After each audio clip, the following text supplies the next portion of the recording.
तर मग मालिकेच्या आजच्या भागामध्ये आपण पाहणार आहोत की सायली आता प्रतिमा आत्यांसोबत देवळात आलेली असते आणि त्याच वेळेला प्रतिमा आत्या सायलीशी बोलत असतात। तर सायली म्हणत असते की खरं तर ना मी ह्यांना माझ्या आईबाबांना शोधूच नका म्हटलं होतं, कारण ते पुन्हा भेटणार आणि तो पुन्हा मनस्ताप आणि या सगळ्यांपासून मी त्यांना लांब राहायला सांगत होते। पण नंतर मला जेव्हा कळलं ना मधुभाऊच या सगळ्याचा शोध घेत होते तेव्हा मात्र माझ्या लक्षात आलं की नाही, मधुभाऊंना सुद्धा माझ्या आईवडिलांना शोधाची उत्सुकता आहे, अर्जुनची सुद्धा होती। म्हणूनच मग मी सुद्धा त्यांना काही म्हटलं नाही। मी विचार केला की जर त्यांना आपल्या मनासारखं करायचं असेल तर म्हणूनच मीही शांत बसले आणि त्या लोखंडे दोघांनाही मी आई बाबा मानून बसले। ते दोघांनी मिळून किती त्रास दिलाय ना मी विचारही करू शकत नाही। दुसरीकडे मात्र आता पूजेचं अर्ध सामान गाडीतच विसरलेली असते ही साक्षी। म्हणूनच आता जेव्हा गुरुजी म्हणतात की पूजेचं सामान द्या तेव्हा ती सांगते की अहो मी तर ते गाडीतच विसरले। त्याच वेळेला अण्णा म्हणतात की काय ग तू पण जा बरं पटकन घेऊन ये, आणि अण्णांना तिला ते सामान आणण्यासाठी पाठवून देतात। त्याच वेळेला ते त्याच मंदिरात इकडे मात्र प्रतिमा आणि त्याचसोबत सायली असतात आणि ते लाईनीत उभे असतात। सचिनही आता साक्षीसोबत देवळात असतो आणि त्यावेळेला तो आता ते ओटीचं सामान वगैरे आणण्यासाठी पुन्हा एकदा जातो। साक्षीने डोक्यावरून पदर घेतलेला असतो आणि साक्षी हळूहळू का होईना तिथून जात असते। सायली आणि प्रतिमाचं लक्ष नसतं, ते मात्र दोघीही जणी एकमेकांमध्ये गप्पा मारण्यात बिझी असतात। पण त्याच वेळेला ना इकडे मात्र सचिन आणि त्याचसोबत साक्षीचा धक्का प्रतिमाला लागतो, त्यामुळे प्रतिमाच्या हातात ओटीचं सामान असतं ते खाली पडतं। पण त्यावेळेला सायली तिथे असते, सायली हे सगळं सावरते। सायली आता प्रतिमा आत्याला ते ओटीचं सगळं सामान भरून पुन्हा एकदा देते। तर दुसरीकडे आता सायली आणि प्रतिमा पुन्हा एकदा त्या लाईनीत उभे असतात। तर सचिन आणि साक्षी हे गाडीच्या ठिकाणी जातात, कारण त्यांना आता लवकरात लवकर गाडीतून ते ओटीचं सामान आणायचं आहे, म्हणूनच तर ते तिथे गेलेले असतात।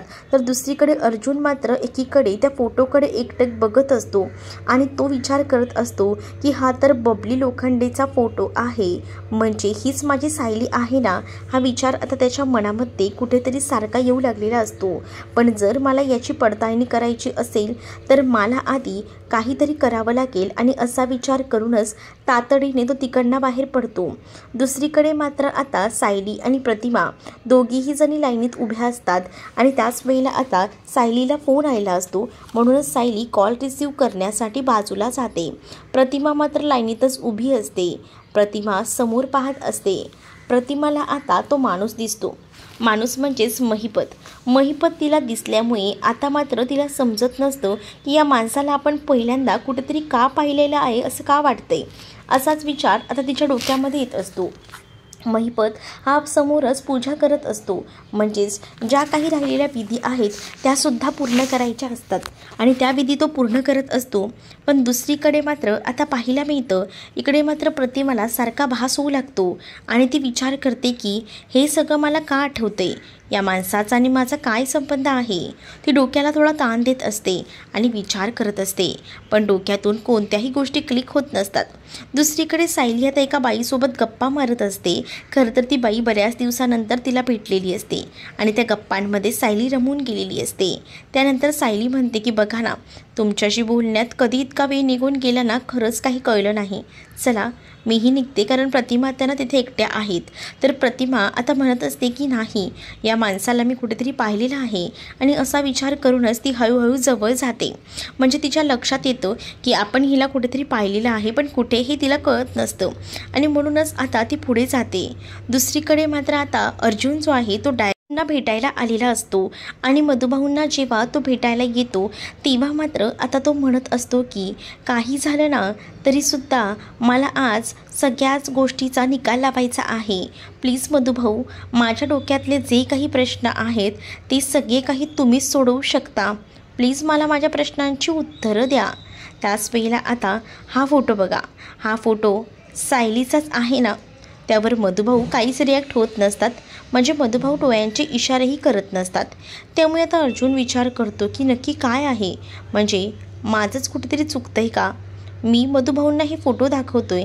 मग मधुभाऊंना आता तो म्हणत असतो की मला सांगा की ही सायली नाही आहे का. त्यावर मधुभाऊ डोळ्यांनी इशारा करून हो असं म्हणतात. म्हणजे त्यांना सांगायचं असतं की ही सायली नाही आहे. त्यातच अर्जुनच्या फोनवर चैतन्याचा फोन येतो आणि तो सांगतो की DNA रिपोर्ट हाती लागलेले आहेत. अर्जुन म्हणतो गुड. मग आता तुझ्या ऑफिसमध्ये येऊ का, कुठे येऊ का, घरी येऊ. तर चैतन्याला तो सांगतो की नाही, मी ना मधुभाऊंच्या इथे आहे. म्हणजे मधुभाऊंना जिथे ॲडमिट केलेलं आहे ना तिथेच मी आहे. एक काम कर, तू तिथेच ये. मग मधुभाऊंना जिथे ॲडमिट केलेलं आहे त्या हॉस्पिटलच्या बाहेर चैतन्य आलेला असतो. अर्जुनही चैतन्याला भेटायला जातो. तो DNA रिपोर्ट पाहतो. DNA रिपोर्ट पाहिल्यानंतर त्याच्या लक्षात येतं की हे DNA रिपोर्ट तर मॅच नाही आहेत. मग त्यावेळेला हे DNA रिपोर्ट कसे काय मॅच झाले होते हा मुळात प्रश्न असतो. तर आता अर्जुन जो आहे तो त्या बाईकडे जातो, गुलाबबाईकडे. त्या गुलाबबाईकडे गेल्यानंतर अर्जुन आता बबलीचा फोटो पुन्हा एकदा दाखवतो. आणि जेव्हा तो बबलीचा फोटो दाखवतो ना तेव्हा मात्र आता त्याला विचारलं जातं की का हो तुम्ही मला सारखा हा फोटो का दाखवताय. म्हणजे तुम्ही त्या दिवशीही मला हा फोटो दाखवलात. मी तुम्हालाही म्हटलं की ही बबली लोखंडे, सदा लोखंडे आणि मैना लोखंडेने आमच्याकडे हिला विकलं होतं. मी तुम्हाला हेही म्हटलं होतं. पण आता या मुलीने इतकं काय केले. पण मी तुम्हाला सांगू का, तुमच्या बायकोकडे बघून मला वाटत नाही की ती अशी काहीशी असेल. कारण तुमच्या बायकोचे गुण आणि हिचे गुण हे वेगळेच वाटतात. कारण ही खूप मोठी चोर होती. आणि खरं तर ना हा फोटो याआधीसुद्धा मला बराच वेळा दाखवला.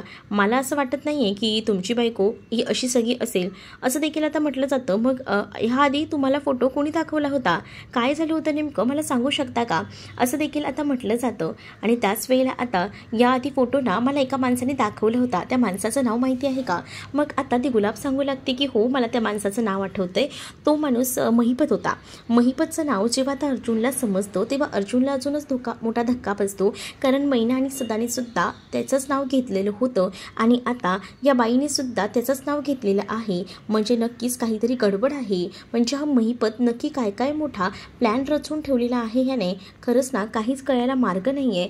आणि म्हणूनच खूप मोठा द्विधा मनस्थितीत जो आहे तो आता अर्जुनही अडकलेला असतो. अर्जुनलाही कळत नसतं की आता काय करावं.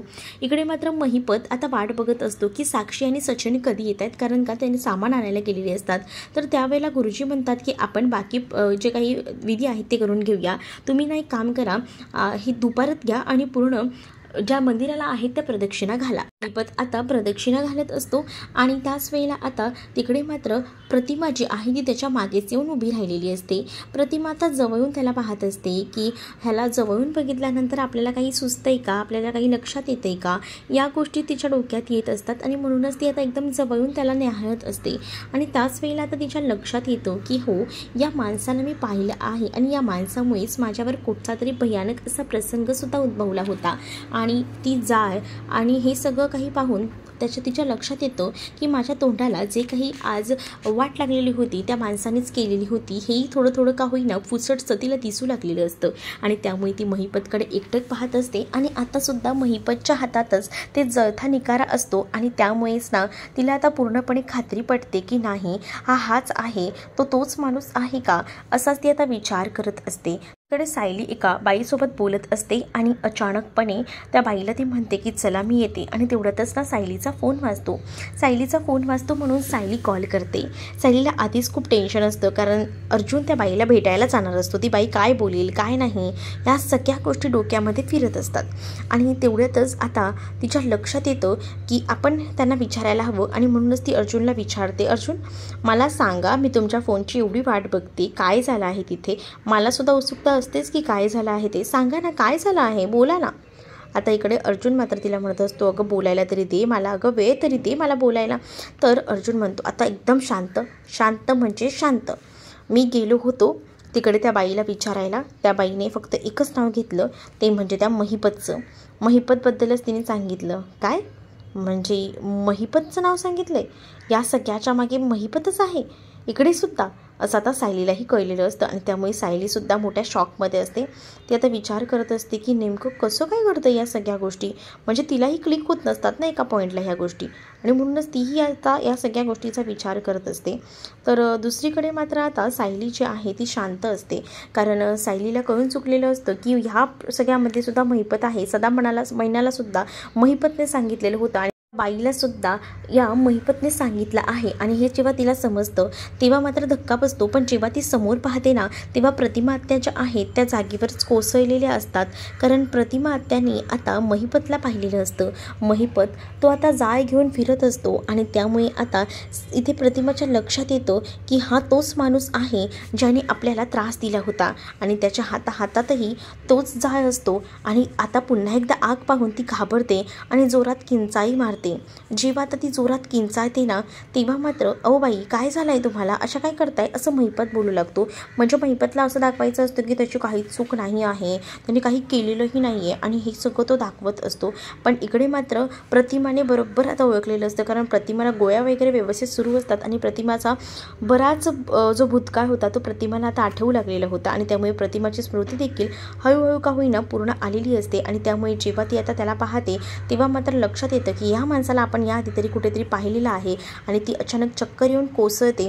जशी ती चक्कर येऊन पडते तशी मात्र तिथे आता सायली धावत आलेली असते आणि सायली सगळ्यांना हेल्प मागत असते. म्हणत असते की प्लीज जरा मला पाणी देता का, प्लीज मला प्रतिमा त्याला बघायला हवं. आणि त्याच वेळेला आता ती प्रतिमा त्याला बघत असतानाच ती महिपतवर पण ओरडते, काय रे महिपत तू काय केलंस, तुझ्यामुळे हे सगळं झालं असं देखील ती म्हणते. महिपत म्हणतो सायली वहिनी मी काही केलेलं नाही आहे, उलट मी त्यांना म्हणत होतो की घ्या आशीर्वाद घ्या आणि तसंही मी देवळात आलो होतो माझ्या मुलीसाठी, म्हणजेच तुलाही माहिती आहे माझी मुलगी आता ह्या जगात राहिली नाही आणि त्यामुळे मी देवाला जरा साकडं घालायला आलो होतो आणि या सगळ्यांमध्ये मला ही मते दिसली आणि मी काहीच केलेलं नाही आहे महिपत सायलीला सांगत असतो. तर सायली म्हणत असते की ठीक आहे, पण आता पाणी शिंपडल्यावर सुद्धा प्रतिमाला काही जाग येत नसते आणि त्यामुळेच ना खूप जास्त टेन्शन सायलीला येतं. महिपतला सांगितलेलं असतं की जा तुम्ही प्रदक्षिणा घाला म्हणून महिपत ना आता देवी आईच्या समोर प्रदक्षिणा घालत असतो. सायली मात्र एकटक त्याच्याकडे पाहत असते कारण हा एवढा कसा काय बदलू शकतो.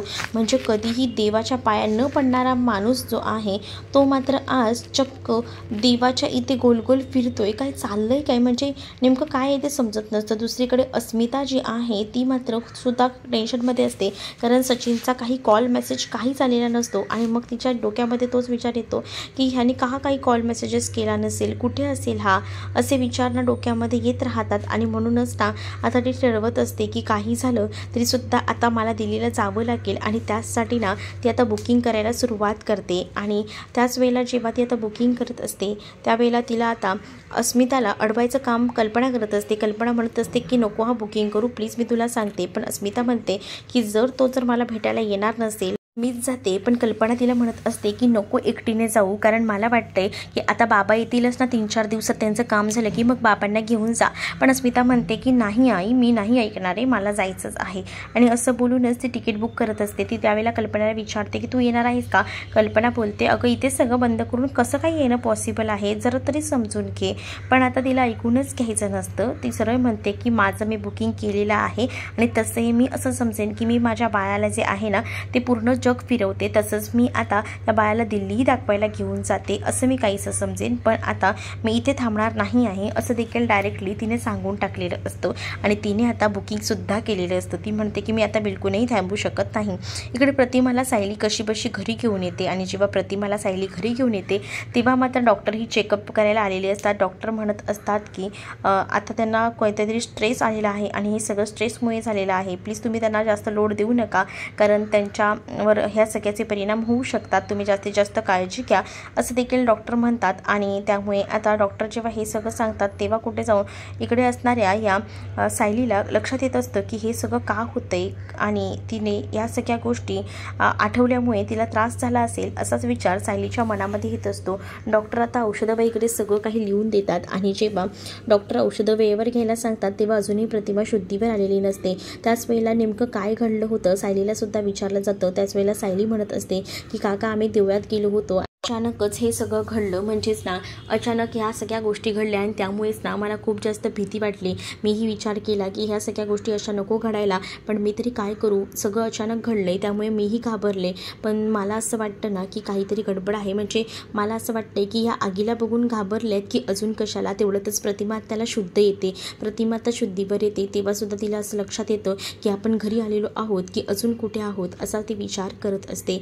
आणि त्याच वेळेला आता तिला समोर दिसतं तर अर्जुनही असतो. त्यामुळे अर्जुनही प्रतिमा त्याला पाणी वगैरे देऊ लागतो. तिला शांत केलं जातं. प्रतिमा त्याला सांगितलं जातं की हळू बोल, जे काही सांगायचं असेल ते व्यवस्थितपणे सांग. त्याच वेळेला आता प्रतिमा सांगत असते की तो अगं कोण तो, काय झालं आहे नेमकं सांगशील तर आम्हाला कळेल ना, असं देखील आता प्रतिमा त्याला रविराज बोलत असतात. तर इकडे मात्र सायली म्हणत असते की काय झालं आहे, तुम्हाला काही जाणवतंय का, काही दिसतंय का, कोण होतं तिथे म्हणजे ज्याच्यामुळे तुम्हाला हा त्रास झाला, सांगा ना प्रतिमा आत्या काय झालं आहे. तर आता प्रतिमा आत्याला पुन्हा एकदा तो महिपत दिसतो. म्हणजे तिला असा भास होतो महिपत तिच्या समोर उभा आहे आणि त्यावेळेला ती म्हणते की तो होता. मग आता सायलीच्या लक्षात येतं तो होता म्हणजे नक्कीच आता प्रतिमा आत्या त्या महिपतबद्दलच बोलत असतील आणि महिपतबद्दल बोलतात हे जेव्हा आता इथे मात्र सायलीला कळतं तेव्हा सायली विचार करते, म्हणते की काहीतरी नक्कीच गडबड आहे. आणि त्याच वेळेला आता सायली म्हणत असते की आपण एक काम करूया, आधी गोळ्या वगैरे खाऊन घेऊया. त्याच वेळेला तिथे असणारी ती सुमन म्हणते की मी ना वहिनींसाठी मस्त सूप घेऊन येते. पण ह्या सगळ्याला खरं तर नकार देत असते प्रतिमा म्हणत असते की नको मला आता वेळेला मात्र आता सुमन म्हणत असते की मी सांगत नाही आहे, मी तुमच्यासाठी ते सूप घेऊन येते, मला काही ऐकायचं नाही आहे, तुम्ही ते सूप खाऊन घ्या. आणि त्याच वेळेला सुमन जेव्हा तिथे सूप आणायला जाते तेव्हा मात्र पुन्हा एकदा इथे प्रतिमाला तो समोर आहे का असं वाटू लागतं आणि ती मात्र जोरजोरात ओरडू लागते आणि ती म्हणते की तो माणूस नाही मला नाही जमते असं ती बोंबलू लागते. आणि त्याच वेळेला मात्र त्या माणसाबद्दलच्या सगळ्या गोष्टी इकडे मात्र सायलीला लक्षात येतात. सायली म्हणते की ठीक आहे, 1 मिनिट थांबा. आणि प्रतिमा त्याला ती आता मोबाईलमधला तो फोटो दाखवायला सुरुवात करते. म्हणजे मोबाईलमध्ये सायलीचा ऑलरेडी फोटो असतो आणि तो फोटो सायली काढायचा ठरवते, कारण सायलीने स्वतः महिपतला तिथे पाहिलेलं असतं. आणि सायली जेव्हा ते पाहते तेव्हा तिने घरी आल्यावर रविराज काकांना आणि त्यासोबत अर्जुनला सुद्धा सांगितलेलं असतं की तिथे महिपत होता. पण आता त्या गोष्टीमध्येच या सगळ्यांना हीच भीती आहे का हे सगळं काही सायलीला जाणून घ्यायचं असतं. म्हणून सायलीच्या मोबाईलमध्ये जो फोटो असतो तोच फोटो आता सायली दाखवू लागते महिपतचा. आणि महिपतचा फोटो बघितल्यानंतर पुन्हा एकदा प्रतिमा जोरात किंचा येते. त्यावेळेला रविराजांना आणि सायलीला कळतं की हे सगळं काही या माणसामुळे होतंय. त्यामुळे सायली म्हणत असते की मला कळतंय प्रतिमा आत्या, तुम्हाला त्रास होतोय, नका पॅनिक होऊ, मला आता सगळ्या गोष्टीच्या लिंक लागलेल्या आहेत असं देखील सायली आता बोलत असते. आणि सायली आता आपल्या मोबाईलमधला महिपतचा फोटो जो आहे तो दाखवायचा बंद करते, मोबाईल साईडला ठेवून देते. कारण प्रतिमा आत्यावर खूप जास्त असे परिणाम होत असतात, कारण प्रतिमा आत्या खूप जास्त हायपर झालेली असते आणि हे सगळं अर्जुनने पाहिलेलं असतं. म्हणून अर्जुन आता सायलीला सुद्धा शांत व्हायला सांगत असतो. दुसरीकडे मात्र सायली म्हणत असते की आता मला या सगळ्या गोष्टी कळायला लागलेल्या आहेत. तर आता सायलीकडे बघत असतात दोघंही जण, म्हणजेच रविराज आणि त्याचसोबत अर्जुन. तर रविराज आता प्रतिमाला विचारायचा प्रयत्न करत असतात की काय झालं आहे नेमकं, मला तू सांगशील का, तू सांगितल्याशिवाय मला कसं कळणार आहे.